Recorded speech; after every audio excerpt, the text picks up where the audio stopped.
Okay. That's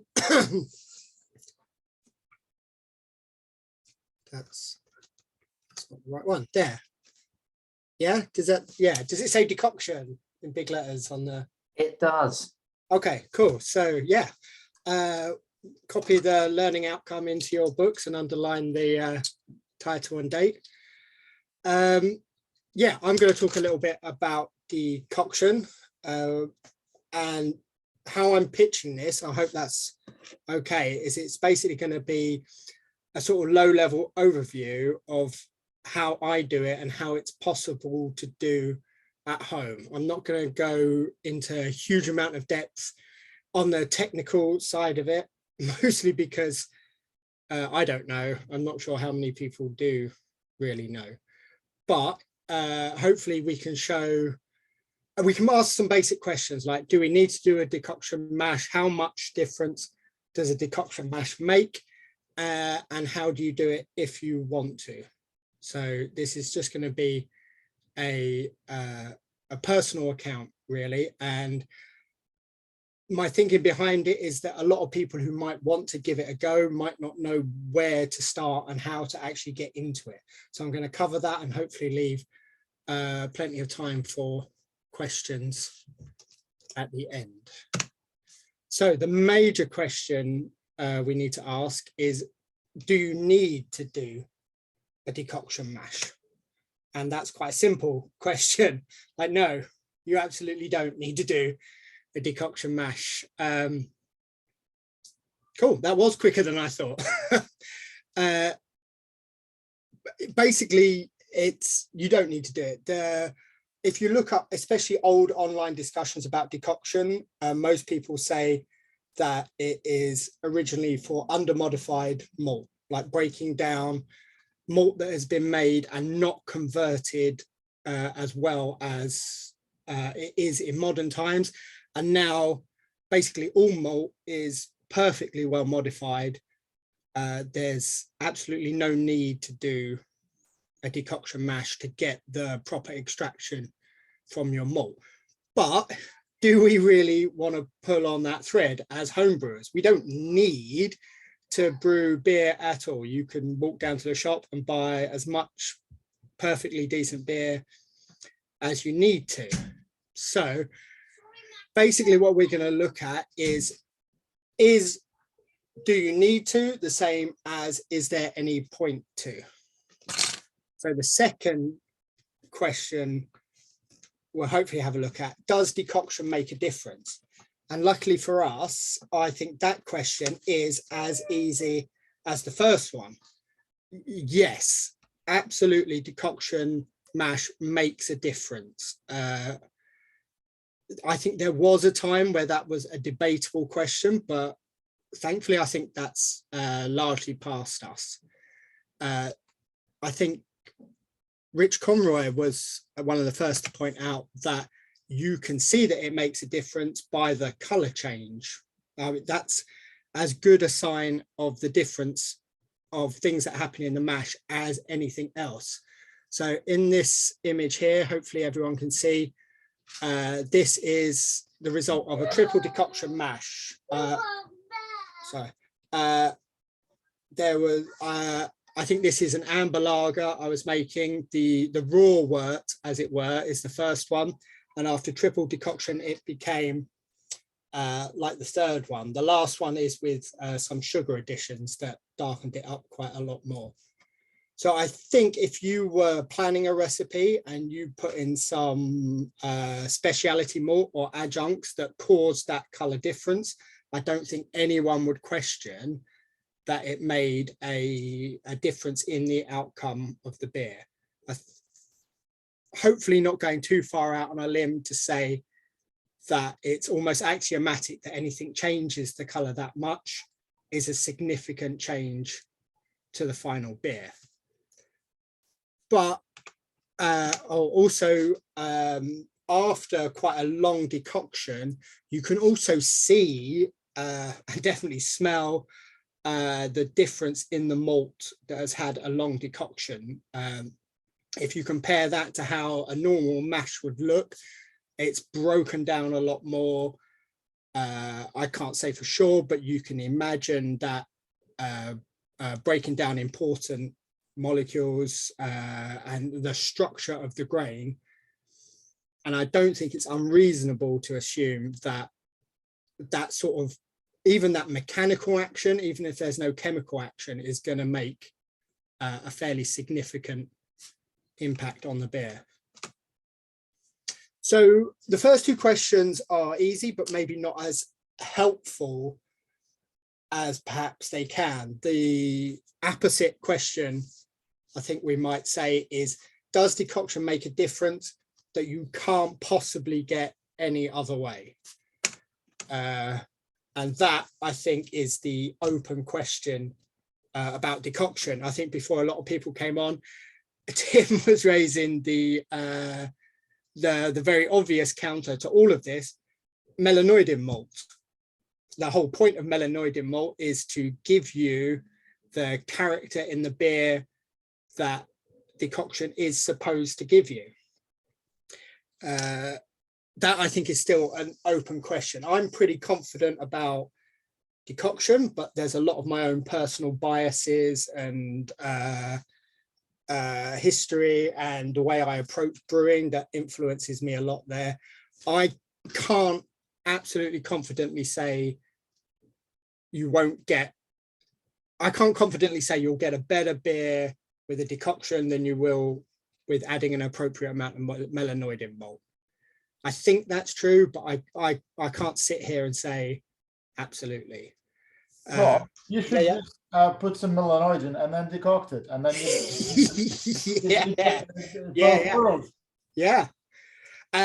yeah, definitely. Like, why not?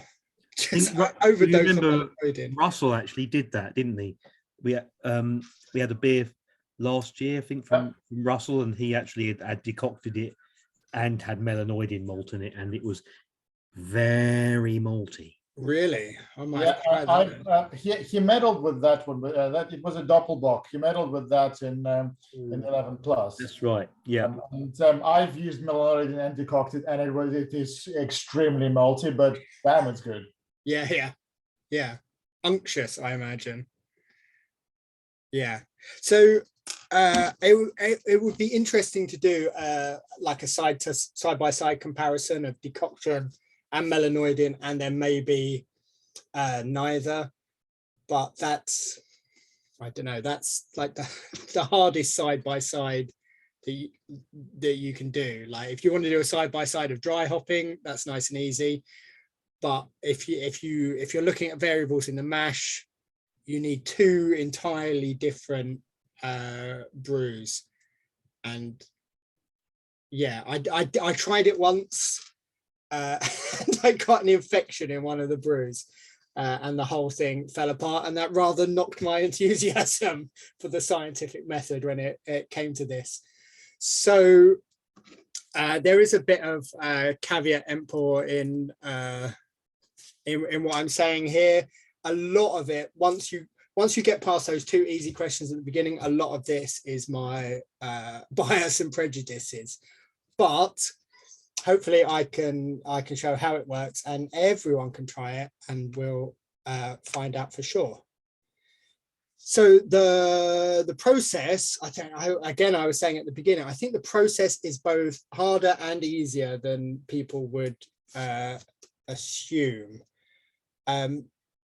My personal setup, I've got one of the Grainfather-esque all-in-one setups, but the process described here will work with pretty much everything. I tend to mash in pretty thick because it makes it easier to pull the right thickness of decoction, about 3 liters per kilogram. And if I'm going for the effort of a decoction, I'll normally do a multi-step mash, normally like a Hopker's mash schedule, where you mash in fairly cool for a protein rest, and then build it up through like 2 saccharification rests and a protein rest. So this would have been after mashing in fairly cool, probably, I think about 52, perhaps. And then you remove around a third of the mash. The way I do it, I've got a big pan and I've got a big ladle, and I ladle out about a third. And I say about a third, I'll talk about it a little bit more later, but one of the historical reasons people would have done a decoction mash is as a way of hitting your rest temperatures when you don't have a directly heated mash tun. I found in practice that almost never works. It's hard in practice to use a decoction to get the right mash temperature. So I generally don't bother. I'll take around a third. So if I've got a 30-litre mash, I'll generally put between 10 and 15 litres in a big pan that I've got, which is this one here. So I brew in my kitchen and it's basically on the floor. And in my all-in-one setup, I'll generally mash in without the overflow pipe, because I found that it was hard to shovel out the grain from around the overflow pipe without moving it and disrupting the mesh screen at the bottom of the malt pipe. So I would get grains coming down under onto the element, which was not great.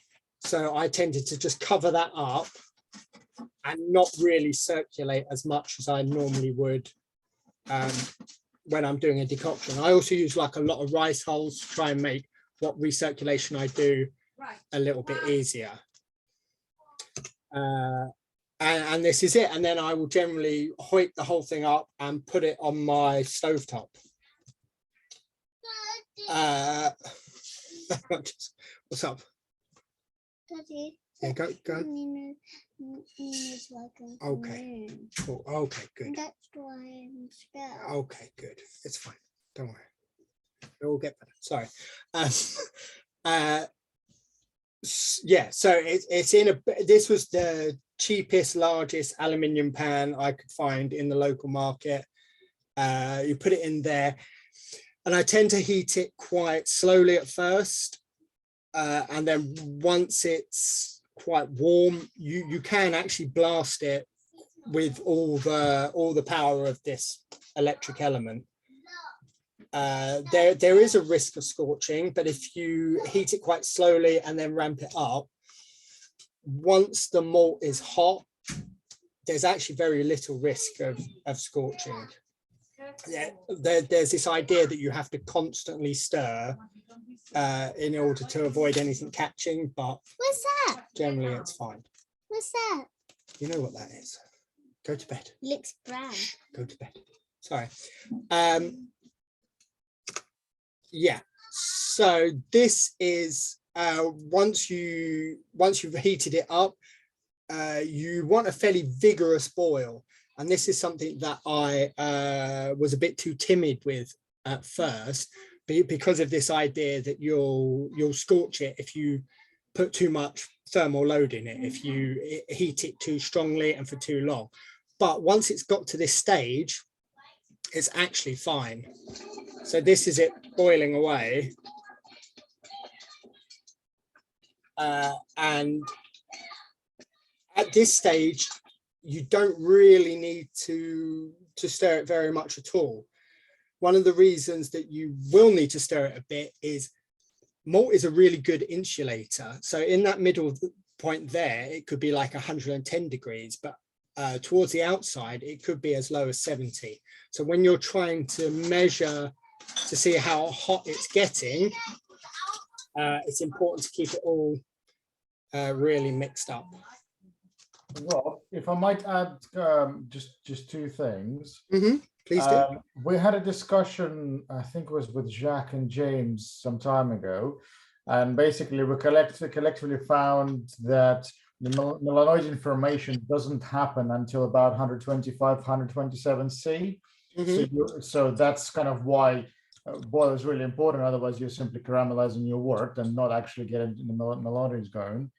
But also, you can boil under the lid, which keeps your temperatures considerably higher and reduces, well, it doesn't have any splashing. You will end up with like a lot of steam coming out, so just watch out for that. But yeah, and that's a way to get your temperature up.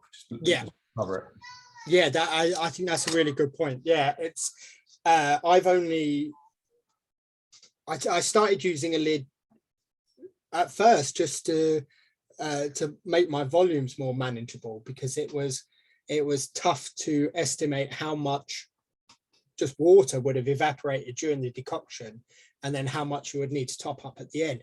But yeah, as Serge says, like having the lid on, you get a really good vigorous boil going, and you get much more noticeable change in the character of it after a little while. I think at the beginning when you're heating it up, I think you can be a bit careful, but I think, yeah, you do have to give it quite a bit of welly before the end. I have a shitty a little aluminium pan, which is really, really extra thin, and I left decoction boiling for 45 minutes once. Not a single scorching aspect, just literally nothing. Yeah, absolutely slow to bring it up, but then full whack. Yeah, and I think it's interesting seeing the decoction change. I've got a little bit later about like how thick is thick, because that is something that I struggle with at the beginning, because you want a little bit of extra liquor in there. I think it was my worry at the beginning, because you don't want it to scorch, but you can actually have a very dry pull a very dry decoction, and then you'll normally, once it gets quite hot around 70 or 80, you see it almost sort of release a lot of liquid. And if you've done it quite right, you can even have a little bit of catching on the bottom of the pan, and then when it does this release, that all gets picked up and worked back into the, I think it was the French called the fond or something like that, that caramelized nature at the bottom of the pan, which is, oh yeah. So this is like a rough look at roughly what I consider to be, like in the old literature, they say, "I'll pull a thick portion or pull a thin portion," and you think, well, like what does that mean? I'm not saying this is definitely it, but for a point of reference, this is roughly what I do. So if I'm doing a triple decoction, for no other reason really than it's traditional, I'll do the first decoction very thick, the last decoction very watery with a lot of light liquor in there, and the middle one in between the two. I don't think there's any reason for that, except for just doing it the traditional way, which I don't think is an inherently bad thing on its own. But yeah, that's basically, so in the pan, that is what it will look like for a very thin one. And that one's quite a thin one, but sometimes I'll do much thinner than that, where you're almost just reducing work down, like you might do with a wee heavy or something like that. So in terms of decoction, like why even do a decoction? Like I said before, like there's like the traditional aspect of that, and that's quite a draw for me personally. Like even if there were no benefits, I would probably do the occasional decoction nonetheless, even if it was completely pointless, because I like that idea of connecting with these old-fashioned ways of making stuff. But I think the major component, the reason why you do it, is I personally believe it makes the beer taste better. Like it won't make a bad beer good, but it will make a good beer excellent. And I think that major factor is in the flavor and the body and the mouthfeel. I think with a decoction, you get multi-sweet beer that nonetheless has a dry finish. So it's like full but not cloying. And you get these two almost opposed flavor sensations that lends something that I think is a bit unique in terms of beer. So my feeling on the matter, I think melanoidin malt can perhaps get you that rich maltiness, but maybe not with that almost crispness and the end of the flavor profile that lends a really drinkable nature to an otherwise quite full beer. I think there are other benefits. I'm going to list them in decreasing importance and or provability. I think it gives beer a beautiful color. I'm not sure if you would reproduce that color that you get for it in another way, but yeah, perhaps, but I like the color you get for it. And it seems to me that the clarity of the beers that I decoct is much better than other ones that I don't. It might be just the extended nature of the mash schedule and how involved it is, but I think that is something. A head retention tends to be better, but that might be that. I mean, that almost certainly is a function of the multi-step mash schedule rather than the decoction itself. You do get. I mean, I don't know why I put it on the list. You definitely get an improvement in efficiency, and I'm pretty sure I can prove that with some brewing notes. So you'll get much more extraction, but the beers will finish higher. So they don't end up stronger. So the extra original gravity you get is almost exactly the same as the higher final gravity you'll expect, in my experience. So you won't get stronger beers, but you'll get more extract, which I think is a factor in the especially the body and the mouthfeel aspect of it. The difficulties, it's long. It's so long. It's really, really long. I'm not a quick or efficacious brewer by any means, but it's so long.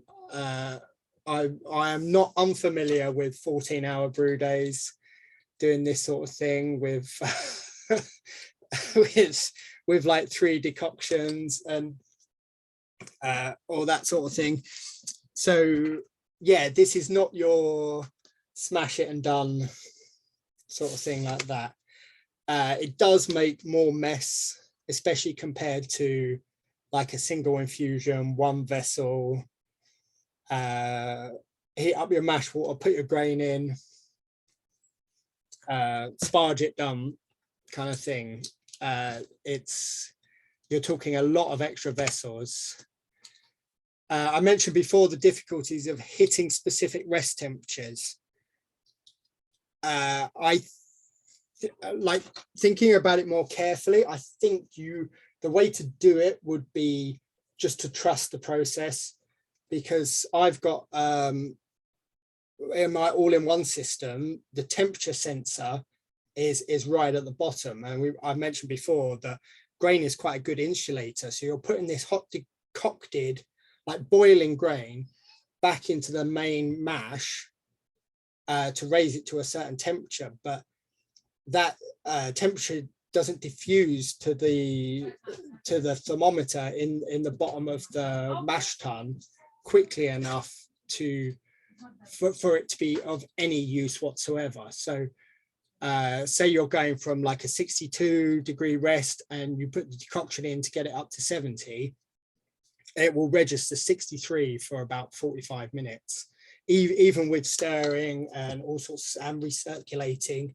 So then, of course, you turn on the heater and the one vessel thing, but then the middle of the mash was actually at the right temperature, and you end up massively overshooting it, and it all goes pretty wrong. I think if you were doing,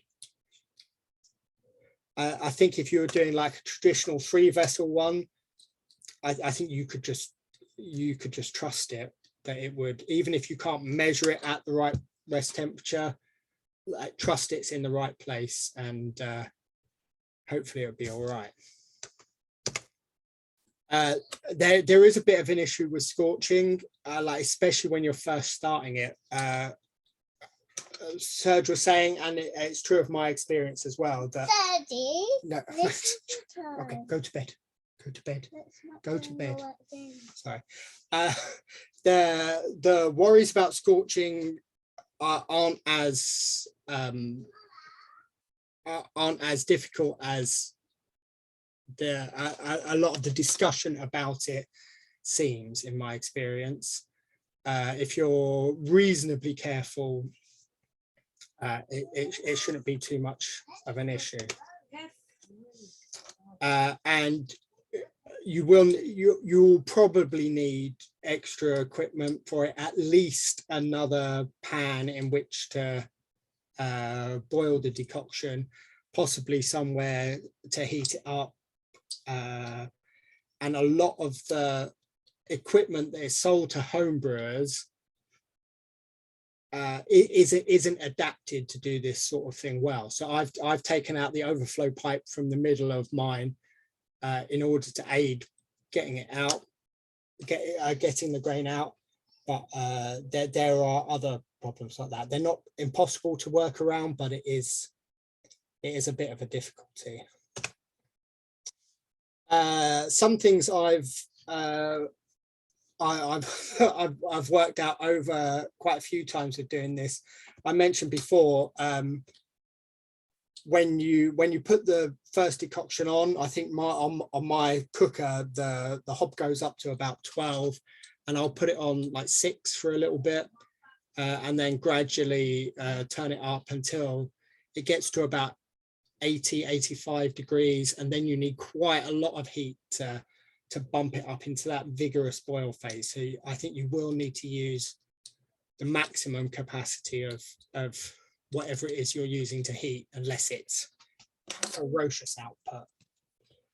Another trick is when you've got your first decoction, especially if you've mashed in a sort of protein rest stage, the first decoction, when you pull it, won't be converted really. So you can heat it up quite slowly into like the 62 to 68 degree range, and then just put the lid on, turn the heater off, and leave it there for about 20 minutes just to make sure that that part has some chance to convert before the enzymes are denatured, because it's a whole third of your mash, and you don't want to over.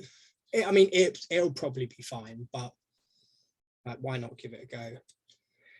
The third one, I did say it's long, but in my experience, I'm sure other people are much more organized and consistent than I am. But I made it much longer in the past by trying to rush it, trying to get stuff going quickly. You make mistakes, you make much more mess, you overshoot things, you can cause yourself quite a lot of problems. This might be quite a personal one, but I found just leaning into it being a long day. Like, you get up in the morning and you think to yourself, I'm doing nothing else all day except this, and yeah, take it as it goes. The fourth one is one I'm sort of thinking about a little bit at the moment. It's like as I've mentioned before, one of the reasons people did a triple decoction in the past, like before thermometers were invented or common, there were only a few temperatures that you could be certain of, and boiling was one of them. Blood temperature was the another one. So there was this idea that if you mashed in your grain at what they called like milk temperature, at the temperature where if you put your finger in it, you can't feel anything because it's the same as your body temperature, that was something you could be certain of. So you're mashing at that temperature, pull a third, boil it, pull another, put it back, pull another third, boil it. And if you do that 3 times, you very conveniently and almost guaranteed hit all the most efficient rests in a mash schedule. So there is this idea that you could get this efficient process without needing a thermometer. But my current thinking on the idea is, why do 3 15-minute decoctions? Can you not do 1 45-minute one? I don't know. That is something I've been thinking about. I've been doing longer and longer decoctions and getting better results, but I think maybe that is part of it. That is a historical artifact that we perhaps don't need to hang on to. Well, Rob, what I read on Brauerkaiser blog / website thing, which mentions Nazis as a source, is that the length of your boil of the grain, the decoction itself, effectively allows you to control the degree of that malty development. So let's say for a pale lager like German Pils, you'd perhaps do 2 or 3 15-minute boils, whereas for Doppelbock or Dunkel or whatever, you would do 3 or 2 45-minute boils, and you would get a different result. Because melanoidins, they're not produced instantaneously. It's a continuous process, and the longer you keep it at that temperature, the more of them are produced. So you can actually control how much of the decoction you want to make. Yeah, I think that sounds plausible. Yeah. One long decoction of, let's say, 45 minutes versus 3 15 minutes. I've got no view on that, and I've not come across anything. Yeah. And on that, I'd like to ask, can you not create melanoidins just simply by boiling your boil for longer? It doesn't go to high enough temperature. Right.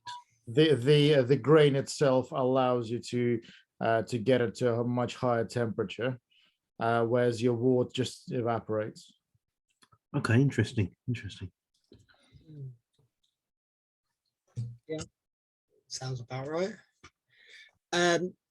The other trick, it's not really my trick. I forget where I heard it from, but if you use an all-in-one brewing vessel, as I do, there's quite a convenient way of doing at least a single decoction, and maybe, as we're talking about, just making it a really long one, without too much extra mucking around. So the principle is that you mash in with about half your grain and a third of your liquor, so your brewing water, and you mash in that quite normally, and you take it through the standard steps that you ordinarily would, and you bring, when you get to a mash out, rather than lifting the malt pipe, allowing it to drain and maybe sparge, you leave the grain in the system and take it to the boil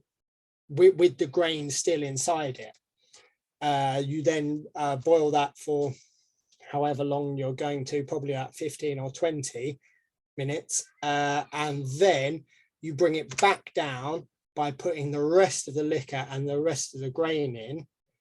Hopefully, if you've got it right, you get it back down to like an appropriate sort of mash temperature. Then you can take it back up, do 71, another mash out, and then that time you lift the whole thing, sparge it as you normally would. So there's an aspect of it where you've decocted at least part of your grain at least once in the system by sort of doing a staggered mash of the whole thing. Yeah, I am extremely skeptical of that method. Yeah. Because your heating element would cut out once it hits 100 degrees. And we know that melanoidins don't start developing until 20 degrees higher than that. So unless you bypass your temperature sensor, you actually wouldn't get it to the temperature that you need for melanoidin development, which kind of means you're simply again caramelizing your work, and you're getting a different set of flavors. But the grain is off the element. Yeah, but once your water at the bottom, right, because you have dead space, once your water is 100 degrees, the element stops heating. Yeah, but the water below will keep heating the mash above it. But not above 100 degrees, because it itself doesn't get heated above 100 degrees. Mm. And the other complication, I have actually tried this, and it didn't really make much of a difference, to be honest with you. The other complication is because the gap between the malt pipe and the side wall of the vessel is so small, you end up with jets of boiling hot work coming up the side of the malt pipe. So you can't actually continually boil for 15 minutes. You can boil for about 2 minutes, have to wait a couple of minutes for it to cool down, then kick it off again. So it's a bit of a ball ache. Yeah. Oh, careful with that one then. Yeah, it wasn't fun. Yeah. So decoction, I think it's I mentioned slightly before in terms of you don't need to do it. I think it is a useful aspect, an arrow in your quiver, as it were. I don't think it's as important as something like water treatment or anything like that, but I think it's fairly high at the top of the list of what you might call optional extras to add where appropriate. So I think it's something that definitely shouldn't be dismissed. I think people definitely don't need to do it. Like, you can make great beer without it. I think if everyone here listed their top 50 best beers ever, I think probably only about 5 or so of them would, amongst all of us, would have any sort of decoction involved. So it is very much a niche thing, but it does have its uses. I think the styles that it's most functional for, obviously, like Czech lagers, I think it's got to the stage where it's again, my biases are quite big on this, but I think it's necessary for a Czech premium at least. And things like Doppelbock, I think it has probably a bigger impact on something like a Doppelbock than it does even in a Czech lager. So you get that massive sweetness, but with a very drinkable, dry focus on it. There's other styles, I think, where it's worthy of consideration. I've made quite a nice malt forward best bitter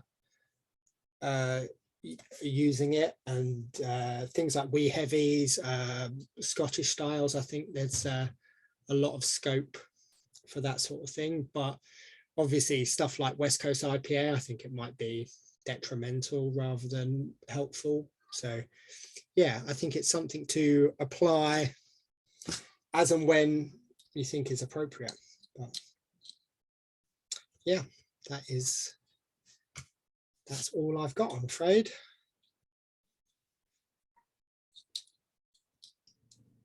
Do you get a unicorn if you decoct? Say again, sorry? Do you get a unicorn if you decoct? Yeah, this was I managed to make all 4 BJCP Czech styles. So you've got a Czech pale, Czech premium, the amber, and the dark. Lovely. The amber wasn't actually decocted in this, so I think I was experimenting with sugar then rather than decoction. But so how many decoctions would you do for like a premium versus an amber and a dark? So I tend to do like 3 for a premium. And it stays that color, because in the picture you had earlier on, it was quite markedly different on the triple. I think that was yeah. So like that's just like 100% Pilsner malt. So that it's like it's like a smash beer.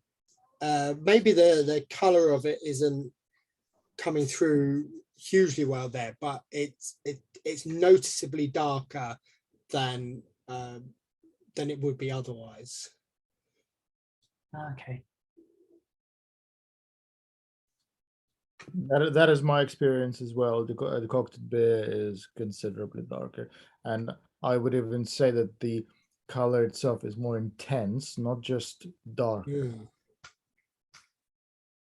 So I think it's looking at my recipe for it. I think the malt that I've put in gives me about 5.8 EBC. Which is way below the BJCP minimum is like 6.9. It comes out probably in the bottom third of the appropriate color scale, but I've never been pinged, I think, for it being too light or anything like that in a competition. I think the recipe I do, it would be on the pale end of the scale, but it's in an appropriately dark color, which it wouldn't be on its own. Okay, cool.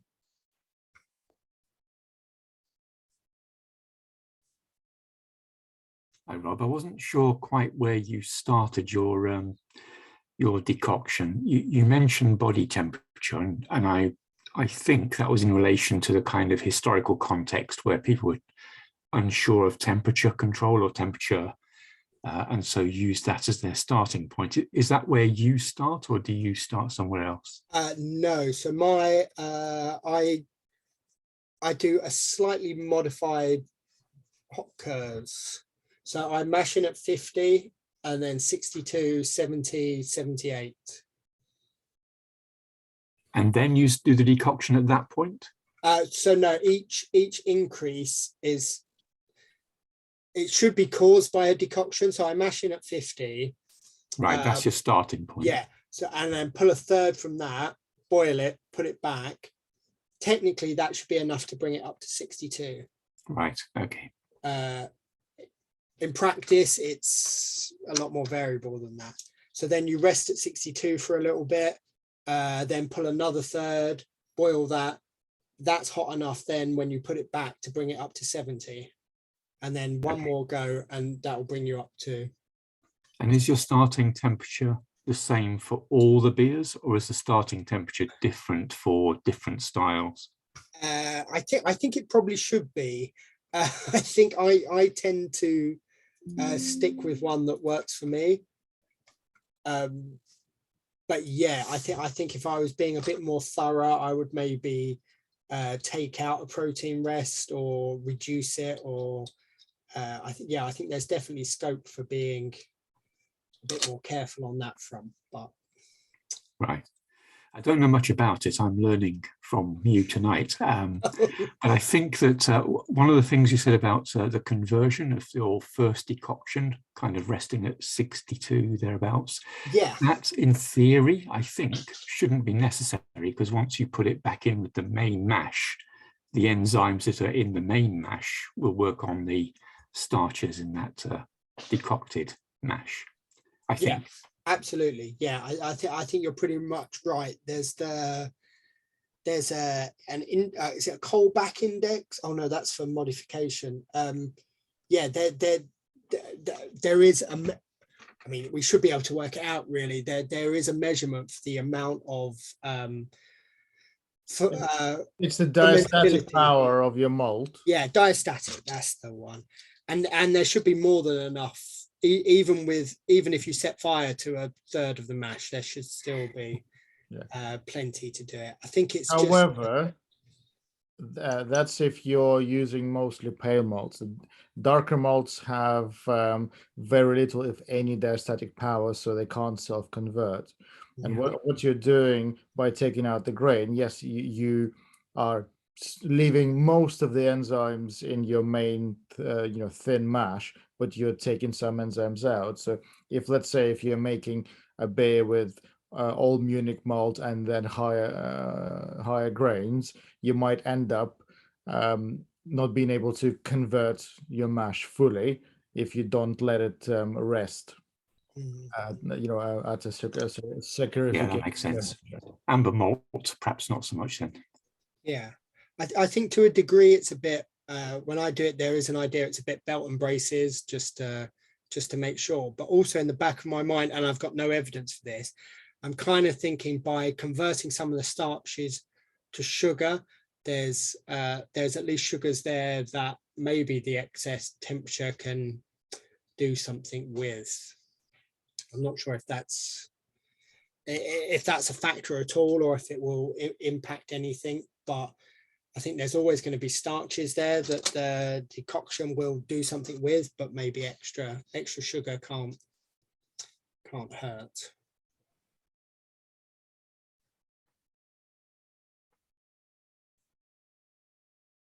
Can I also ask about the duration? You spoke about a 14-hour brew day, but it was only a 10-minute or 15-minute vigorous boil. Is the rest of the time just waiting for this stuff to get up to temperature? Yeah, it can be. Yeah, a lot of, I think you could say at least a third of that is me just fannying around,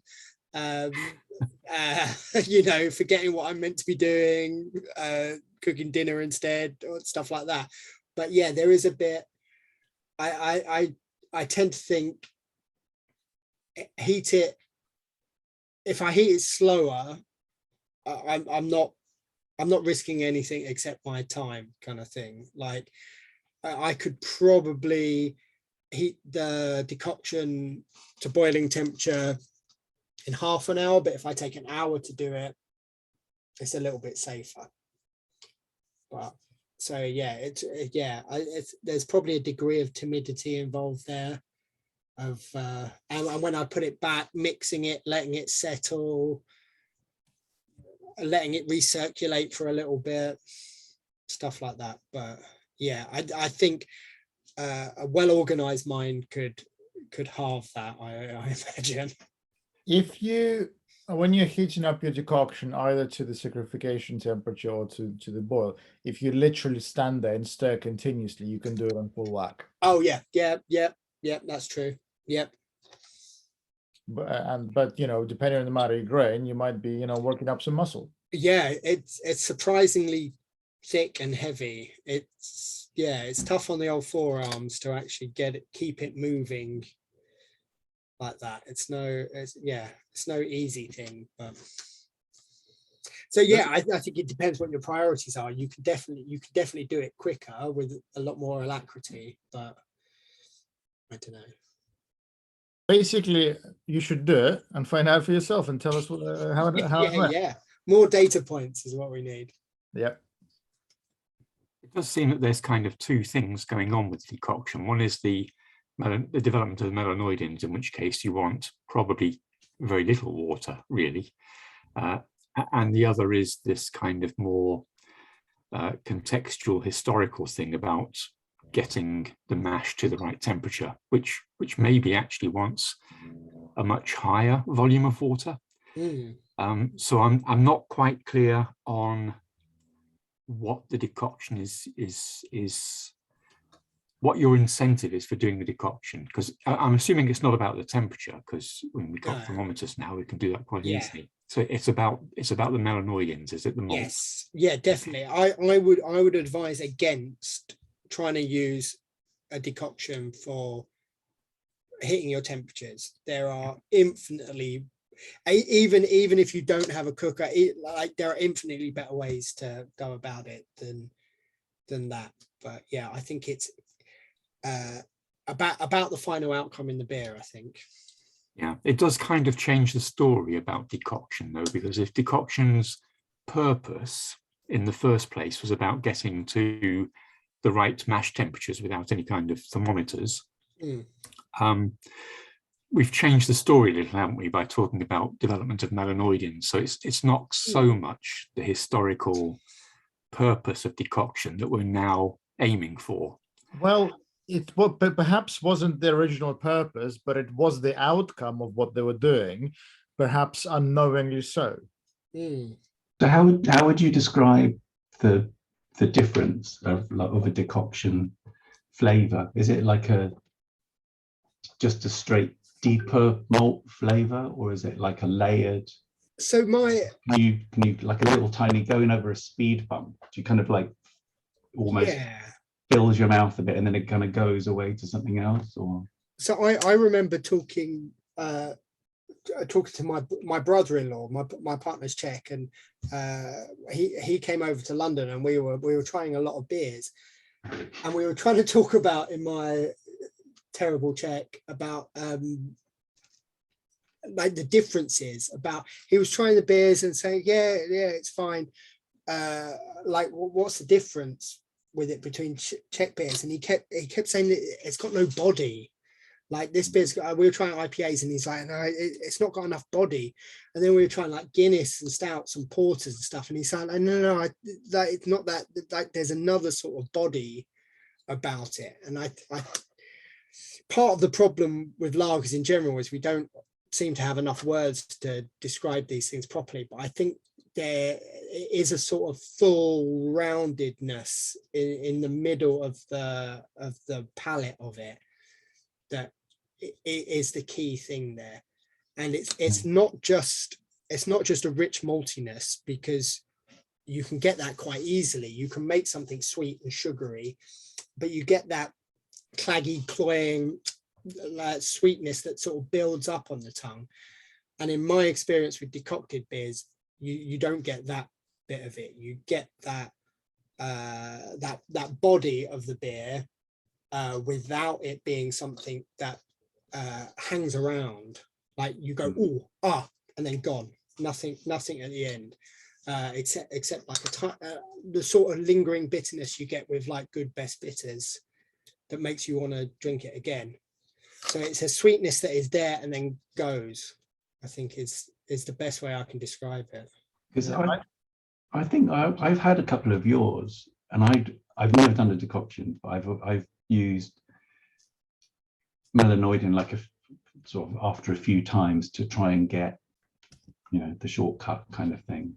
And I've always found it to be just like two-dimensional almost. So it's just a bit more malty rather than it kind of takes you on a little decoction journey or something like that. Because when I've had yours, for example, and I know that they've been decocted, both times I got that kind of, you get the nice malty mouth feel, and then suddenly there's this little fills you out a little bit, and then that goes. And I was like, where's that? What was that? And where is that gone?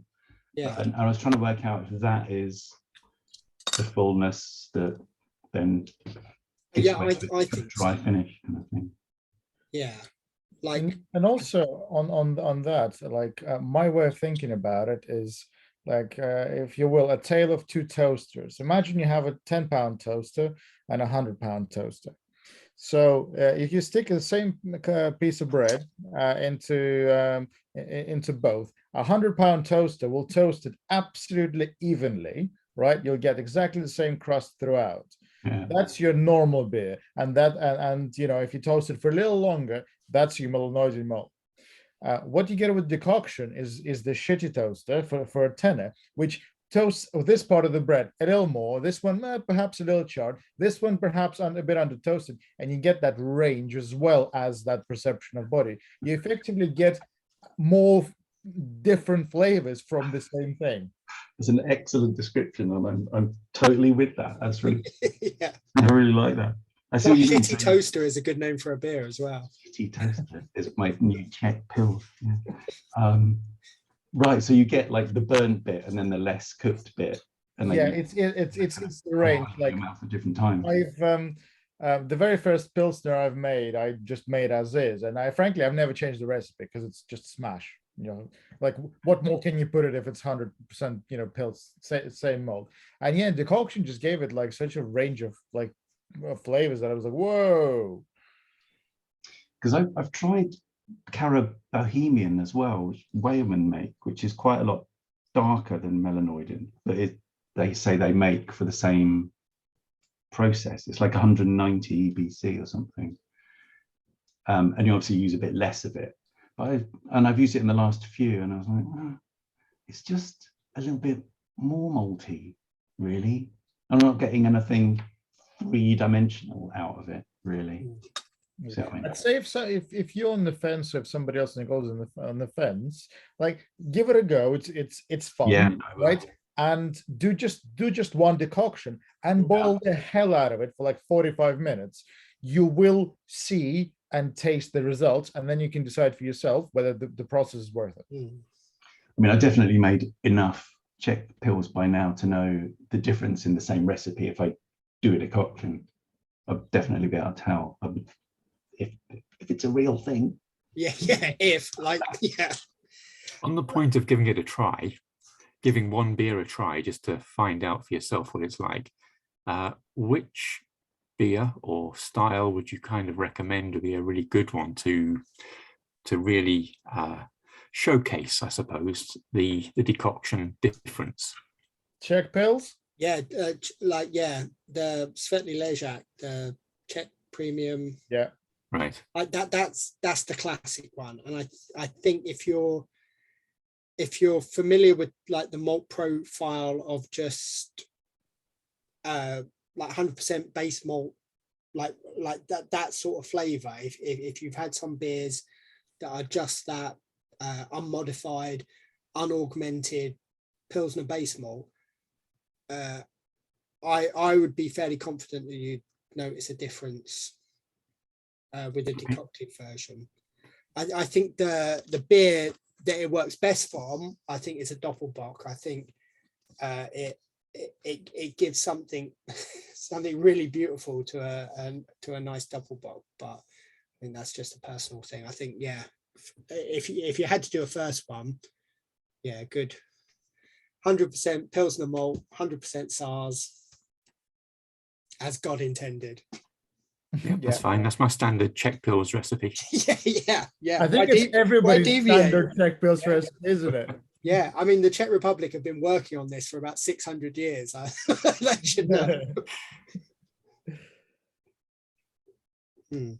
I think it brings to mind, I think, was it Steve, was it you who was doing about layering crystal malts? Like, rather than having a base malt and putting X crystal malt in to get the color and the profile you wanted, splitting it and having lighter ones and darker ones to give that sort of layered flavor. I think there's something analogous to that with decoction. Okay. It gives you that sort of layered sensation with the malt that you get, or like kind of like Serge was saying with his rubbish toast. Yeah, no, yeah. I think actually quite a few of us do the layering. Yeah. I tried that, and it was amazing. Yeah, I definitely noticed a difference.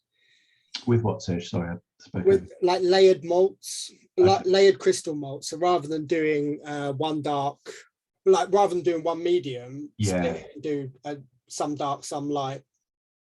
And then it kind of unfolds on you, is the idea. I thought that was your presentation, actually. No. I must have got that mixed up with something. I did that one. I didn't realize we had a presentation that must have missed. Oh, okay, well, I'm not doing it. Yeah. No, like I know we've had many discussions over the years about McLab, which is why I'm like, I'd say easily a third of us do that, as without thinking. Question: quite well in things like milds, where you want that you haven't got a lot of strength or body, but you get lots of different flavor. Yeah. And I think mild would be a good candidate as well for that. Yeah. I did a decocted dark mild, and it came out quite nice. Yeah. And your single, though, I can't be bothered with the whole triple decoction nonsense. Yeah, it is nonsense. Yeah, triple is. I don't know. I find a triple is considerably more effort than a double. I can't quite explain why. Maybe because you're so knackered by the end of the second one. It's just the third is. It's just. Do I really have to? Yeah, I often forget which one I'm up to. And that's how you end up on 5, Rob. Yeah. Just 3 days later, going, was it 2 or 3? Or... Has anybody tried doing more than 3? That's a genuine question. No, not even me. Because I do wonder, beside the historical reason, what's the magic in the number? Is there any magic in the number? And well, I think if it's a limited process, if there is a fixed amount of X in the malt that is turned into Y through decoction and Y is beneficial, then doing more and more and more is going to have diminishing returns, because pretty much perhaps all of your X is turned into Y by the third decoction. Yeah, Les, well, you are our resident chemist, right? So you need to tell us the chemical side of things here, please. Yeah. It tastes good. Yeah. Yeah, No, I think you're right in terms of diminishing returns, because on a lot of these things, X converts to Y, but the more you do it, the less there is left to convert. Yeah. So if you're getting kind of, I don't know, 60% of it convert each time, 60% of 100 is 60, 60% of 40 is less, 60% of, and so on. So yeah, you'll get diminishing returns. But I thought it was about, historically, about the temperature. So once you've got up to the temperature where you're getting to the kind of mash out temperature, there's no point in raising it any further, because you're just mashing out more. So you're not achieving anything. In fact, if anything, you may be introducing, I don't know, tannins, astringency, I don't know, maybe. Yeah. And as I say, the Czech Republic have been pretty much focused on this one beer style for most of their recorded history, and you kind of think if 4 worked better than 3, 4 would be the number. I think there's obviously the fuel costs to do it are going to be a limiting factor, but through the endless decades of experimentation, I think they probably settled on 3 because the magic number, because it's more beneficial than 2, and 4 isn't that much better. So people do tend to settle, don't they, on what works with enough iterations. Or maybe you can only fit 3 decoctions in the daytime. Or they were monks and they were very obsessed with the number 3. Yeah, that's true. Yeah, it's the Trinity. I mean, it could be, as you well say. Thank you, Rob. That was grand. I caught. Oh, go on, Ken. It could just be that it has been tried and they've found that it's actually possible to overdo it. I mean, thinking about when you're trying to take shortcuts and people do use melanoidin malt. I mean, it is definitely possible to overdo it with melanoidin malt, and probably not possible to over decoct unless maybe you do add a 4th one. Yeah. I mean, have you tried? I mean, what's the longest you've done a single decoction for? I think I've brought it up to about half an hour. I wonder whether you could, as an experiment, you could do a 24-hour long brew. Just pull each decoction and boil it for each one for several hours. Yeah. I mean, is that a way to overdo it? I don't know. I mean, it was worth finding out. Yeah. Especially with electricity prices the way they are. Yeah. You have to keep ladling in the wort, presumably, because it would all just evaporate. Yeah. Well, to control your variable, you would need to add raw water. To not change the chemical composition, and then have a look at your pH as well. Because as you add in wort, you're actually changing it slightly. Yeah, it's a good plan. Once I A sponsored 24-hour decoct. yeah. I think we should just do it for charity. Yeah. Yeah. Maybe try it at work where I don't pay the bills or something. Yeah, well, we could do it a bit like Le Mans, right? So like, we Yeah. all take turns. Yeah. Constantly stirring. Yeah. 24 hours stir with the 24-hour decoction, and see how long we can go for. Like, I reckon a couple of weeks if like 3-4 people are in, and you all sleep in equal times. Yeah. Yeah. Thankfully, I'm not cleaning the pot. Yeah. Yeah. Yeah. Imagine There will be no pot at that point. the aluminium melts. Well, that's another question that I had there. So is it actually critical to have an aluminium pan or a thin bottomed pan, or can you just use whatever you can get hold of? I think if you could, you would do it in a huge, massive cast iron thing that reduced hot spots and but it's just getting one that big. If you've got that one big, use the best pan you can. I think it's just what I got cheap. I think paper thin. A good stock pot should be able to handle it. Yeah, one of those classic huge restaurant ones that just go and Presumably, if you are running on 3 vessel, you could just like hoik it out of the mash tun and straight into the kettle and just boil a huge amount of it there. Yeah, and I think that's broadly how, like commercially, I think I get the impression they mash in the kettle and then pump 2/3 into the lauter tun to store it, boil it in there, pump it back.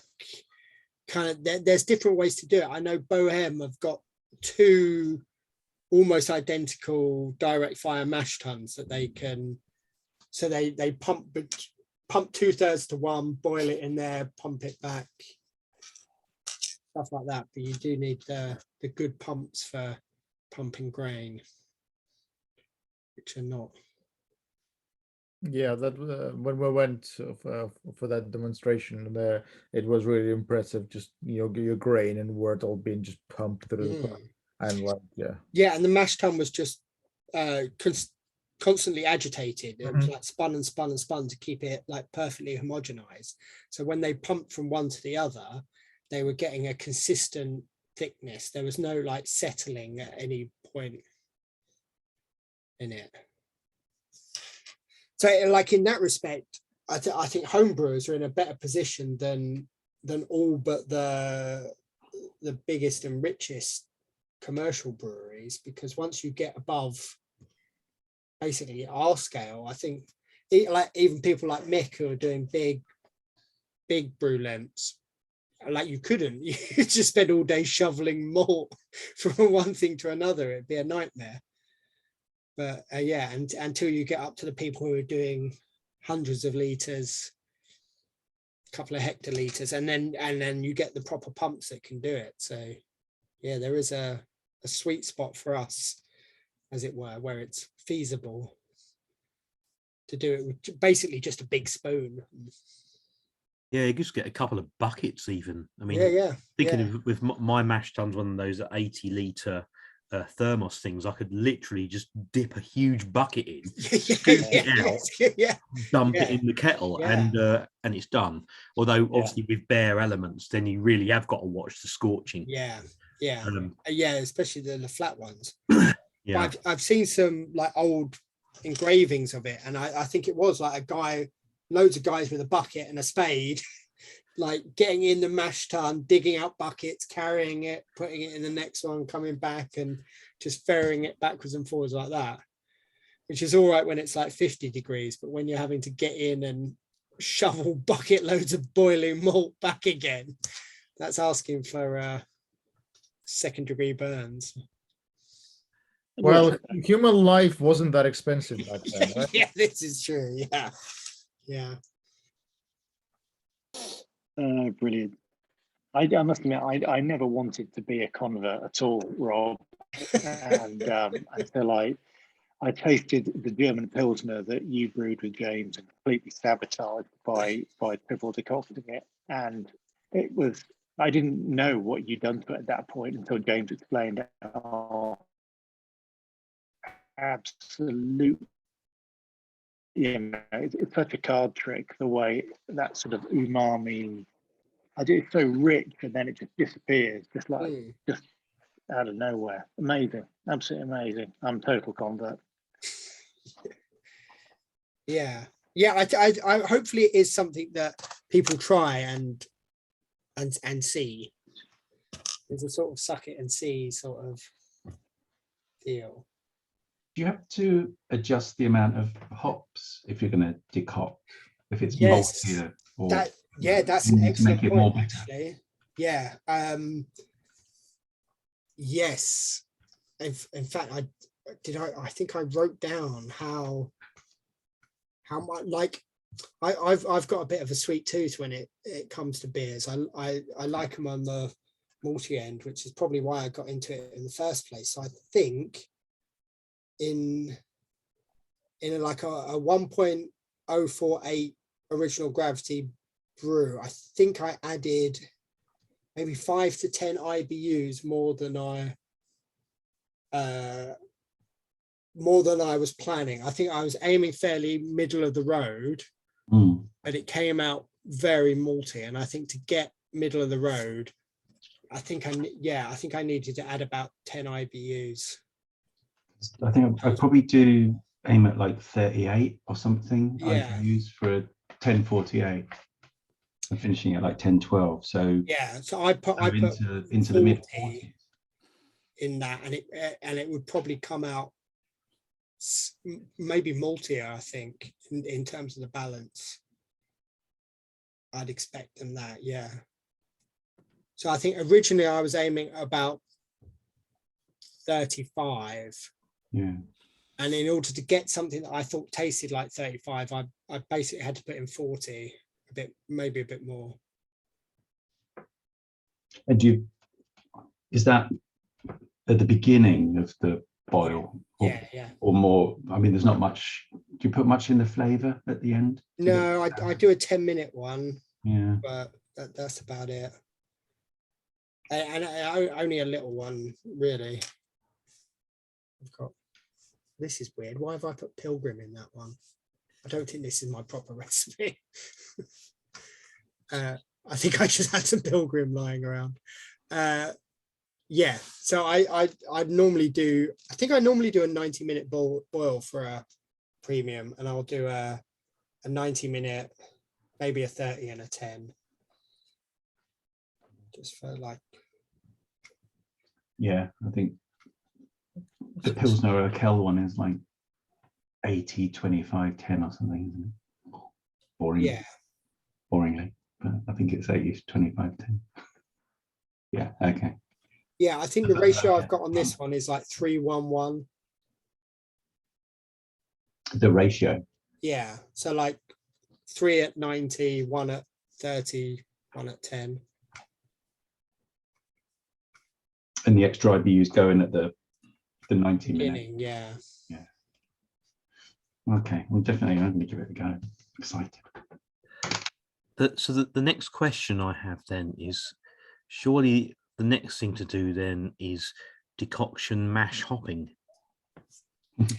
Yeah, well, yeah, I did wonder that when you did the mash hopping thing, like that. Yeah, how is that gonna? It'll make your kitchen smell gorgeous. You're pulling some of the hops as well as the grains, and you're going to be boiling that. That's going to be an interesting. You're going to be like pre-bittering the wort almost. Yeah. You might be able to get away with using very little hops at all in a brew. Yeah. Yeah, especially if you boil it again and again. You're going to pretty much get the full whack from it. There wouldn't be any Yeah. Real reduction. Yeah, I mean, if you're just looking for bittering, and obviously as my sort of experiment showed that you get flavour from it anyway, you're not then going to need to put another charge of hops in for your boil. Definitely not. No, dispense with the boil entirely. Yeah.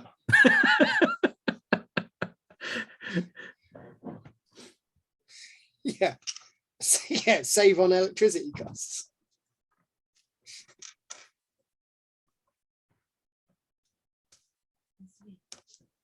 Yeah.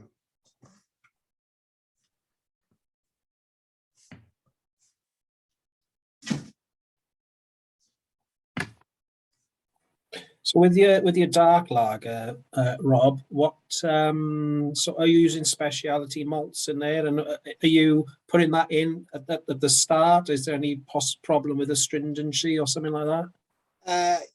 Yeah, no, I tend to leave the very darkest malts out and like mash cap them at the end. So my dark one is Pilsner, mostly Pilsner malt, Munich to Cara Munich and Carafa Special, and I'll just leave out the Carafa Special until the end of that. I think for that, for the reason I suppose the same thing. I don't know for sure that it would come out bad or astringent, but I think like you, yeah, I think I'd guess that it would. Like I don't know for sure, but I think if I don't have to risk it, maybe not. Yeah, I think you probably don't want to be putting any kind of roasted malts through a sort of 6 or 7 hour mash schedule, really. I think you're really gonna probably destroy your beer. Yeah, no, I've never found that. Like maybe I never used like enough roast malts for it to have an effect, but I can't say decocted dark beer, anything wrong with it.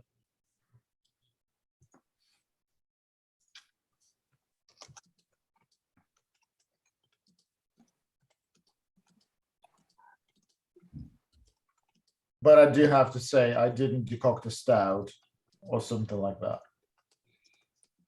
So we're talking about, I think the most would have been about, let's call it 3% of carafe or something like that. Yeah, I've got 6 in my one. It's not a huge amount, but yeah, like what? Yeah, why? I can't see any. I don't imagine any benefits of decocting such dark grain. Would be interesting, but yeah, I think you're right. I wouldn't try it. No, me neither. I've been cold steeping roast grains for beers to get a smoother beer. I think if you were to boil the dark grains for a long time, you'd end up with that kind of stewed coffee kind of nastiness. Yeah, it's almost the opposite. I've not done it, I don't know, but yeah, I can imagine it.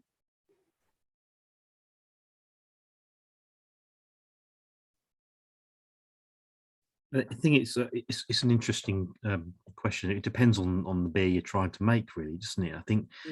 I mean, we're getting a bit off topic here, but yeah, with certain stouts and things, I think you want a level of harshness to it.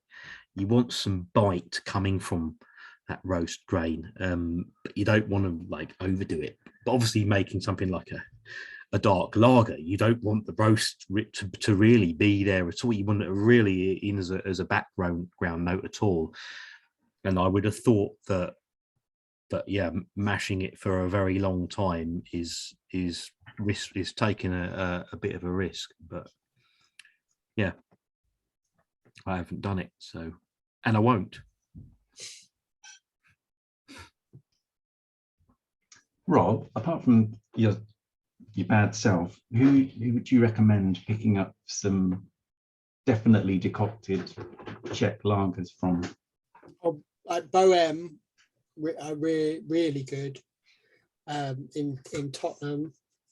Not had any of their stuff for a while, actually. I think there was, yeah, I did have a slightly iffy pint of theirs a little while back, but apart from that, yeah, they're really good. I've had some of that.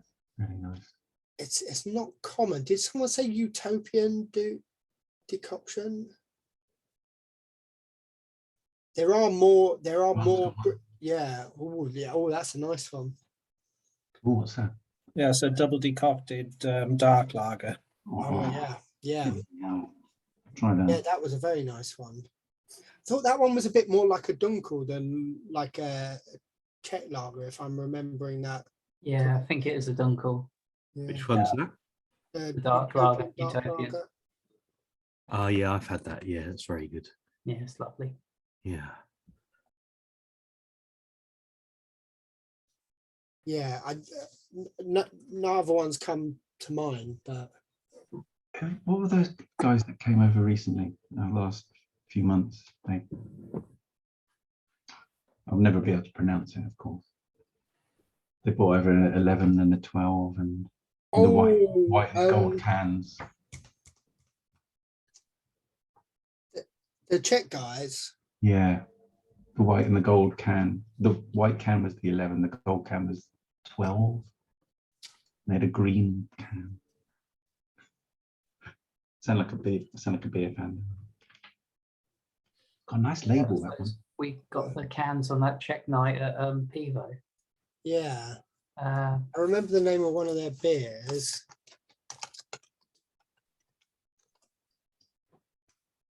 Oh, was it Matushka?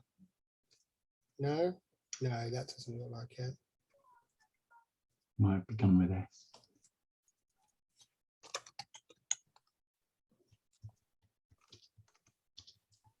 Yeah, no, I think I know who you mean. That's going to bug me. I know, had them. Kind of hot had them. Oh, Vinohradsky? Vinohradsky, yeah. Vinohradsky. Yeah. That's what I meant to say. Yeah, they're good. Okay. And do they decoct as well? I'd be surprised if not. Yeah. Okay. Yeah, it's. I'm not sure how common it is, but I wouldn't be surprised if it was almost universal. Like even little breweries in the middle of nowhere in Czech Republic still do decoctions, so it's almost like baked into it. Even like little Slovakian ones do it because Czechs do, kind of thing. It's. I guess if you don't, you stand out as Yeah. not doing it. Yeah. Not having that same character that everyone else has. Yeah, and I think a lot of it is so that you are able to say, like, we make our beer in the proper way. I think it's like genuine beer, genuinely made. It's part of that. Like it sort of develops a cultural idea, like the Reinheitsgebot, where it's not. It stops even necessarily being about how good the beer outcome is and starts being about this cultural idea of that you're making it in this culturally appropriate way, sort of thing, which is, I don't know, no bad thing perhaps, but no, it's like Parmesan or something. Yeah, like the whole idea, you can get sparkling white wine that is nicer than champagne, but if you make it in champagne, you make it like champagne, sort of thing, and you've got this important collective idea of how it is. Method. Yeah. Decoctionaise. Yeah, I mean, because there are bad Czech beers. Like I still maintain even the worst Czech beers are better than the average supermarket British lager, but like there are still ones that are low down their totem, and they're probably decocted as well. So it's by no means a panacea for making amazing beer. Yeah. Like no more than the Reinheitsgebot is. So.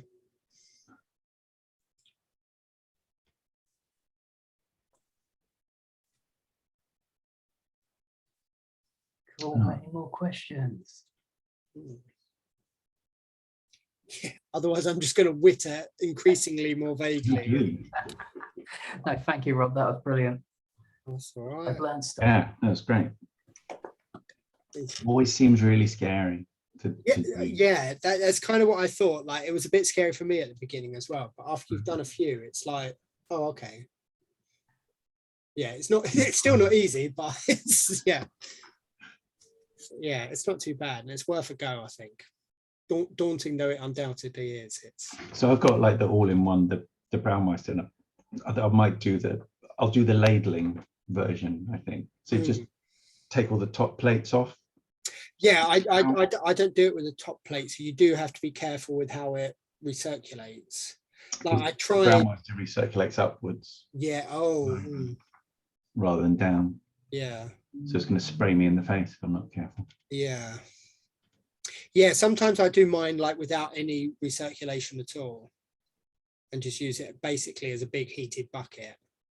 You know what? I've never even looked at doing that manually. I'm not sure how easy it would be with Braumeister, but I don't know. I'm going to look it up. You might be able to just use it as a straight boil in the bag jobby. Oh.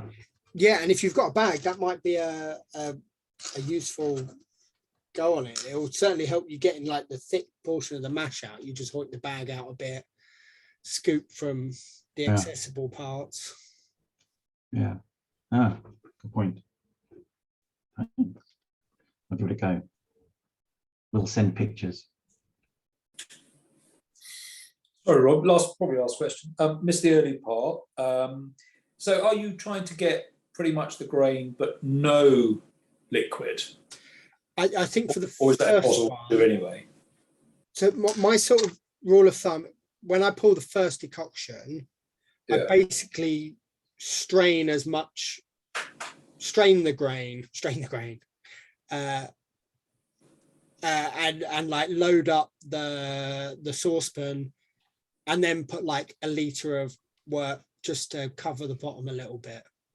So it's almost all dry grain with just a little bit of wort just to smooth the edges slightly. Okay. And if you were to do it purely with grain, it doesn't sort of liquefy, the stuff doesn't come out of the grain to give you the liquid. You need to add it in.